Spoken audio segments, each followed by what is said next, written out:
Yo, bro, I forgot to say the last video was requested by you, bruh. I'm gonna throw it somewhere in there, but this video was requested by you, so I appreciate you for sending me this one, man.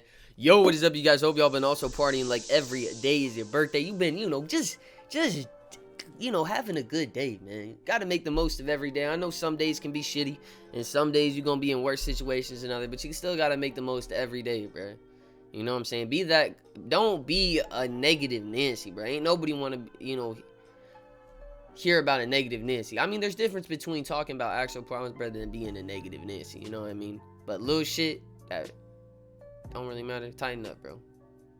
Make the most of your day and party like it's your birthday. But we're going to get right to this one, man. I'm actually pretty excited to watch this. I have no idea what we're going to be watching, though, kinda. How can a telescope see the past? I like telescopes. I like looking at stuff. And the past sounds pretty damn cool, so it's going to be definitely an interesting one. So shout out to Hank's channel, and we're just going to dive right into this. Hello, Nerd Fighters. This is my second channel, Hank's channel, and there were some questions. What did you do, Hank? About what I said about the James Webb Space Telescope. And the number one most important, most asked question was, how can a telescope see into the past? And that obviously is a somewhat counterintuitive idea, that something can see We're going to have to use our imagination on this one. How can we see back in time? And it's actually a pretty easy thing to understand. So let's start with sound. Sound travels at a speed. You know this because you see people I do know this. I know this because Phineas and Ferb. I remember they talked about it one episode. I don't remember the speed of light, but I remember they tested it with some shoes. Making a sound, and then the sound gets to you. You can be shot by a bullet before you hear the gun fire. Fascinating, true. Does not seem very necessarily intuitive at first, but it is true. Sound is a wave that goes through the air, and you hear it after the sound. How much you guys... Because for time travel, I'm pretty sure you have to be moving at the speed of light. Isn't it? I could have sworn... Oh, the speed of light is probably way faster than the speed of sound. How much faster are you guys is light than sound? Someone let me know in the comments, man. I'd love to know. Sound is created after the thing that makes the sound makes the sound. This is also true for light, though light is much faster. What a mother-fluffing guy. Much faster, in fact, than anything.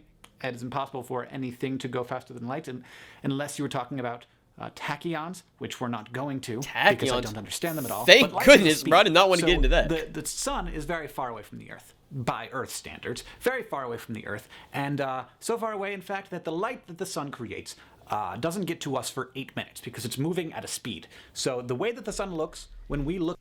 That's still pretty, though, damn impressive. 8 minutes? The sun travels all the way to us in 8 minutes. Moving at a speed. So the way that the sun looks, when we look at it right now, is in fact the way that the sun looks. So if the sun burns up, we'll have 8 minutes of sun left. 8 light minutes away from us. And so the sun could not be there. It is possible, though very unlikely, that the sun has winked out of existence. Is this guy just listening to me right now? We won't know about it for 8 minutes or so. What the shit? Unlikely. Thank goodness. But it is possible. A star inside of our galaxy might be 100 light years away. We would see that star as it was 100 years ago.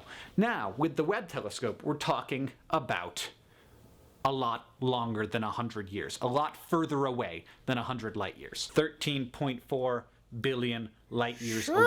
So that light was created 13.4 billion years ago. So what we're going to be seeing is what that looked like 13.4 billion years ago.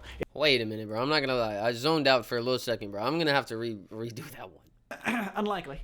Thank goodness. But it is possible. A star inside of our galaxy might be 100 light years away. We would see that star as it was 100 years ago.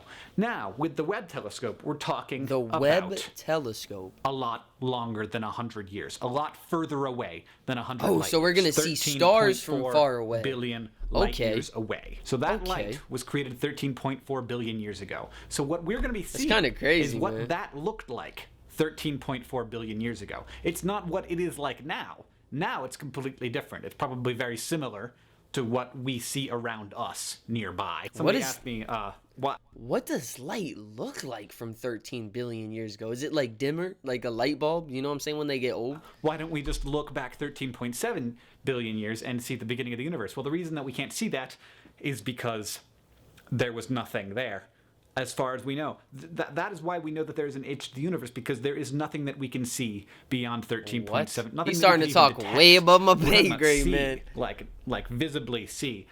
Even when we're just talking about the detection of the background radiation of the universe, there is nothing that happened that we can detect. There's nothing there beyond 13.7 billion years ago. So that is, if we looked beyond that, there is nothing there, which is why we know that the universe has an age, though we don't know what happened before that, and no one is supposing that it was nothing. It's just supposed that we don't know. So that is the answer to the question of how can we look back in time. Or do we know? We look back in time because light has a speed, and we're looking so far away that the light from those objects has been traveling to us for 13.4 billion years. Fascinating, a little bit difficult Some to get your mind crazy around, stuff, man. but in fact, it is the case. Thank you. Yeah, but it technically, you guys looking at a star from that far away, and that was that long ago, you really are looking at the past. You're looking at ancient history, man. It's like looking at the Maya ruins on crack. But I hope you guys did enjoy that video. Awesome stuff from Hank's channel. I would love to see a lot more stuff from this guy. If you guys have any good videos y'all want me to see, let me know down in the description, because I'm definitely gonna, peep into them, man, because it's some good stuff. But y'all be easy and having a great rest of your day, man. Deuces.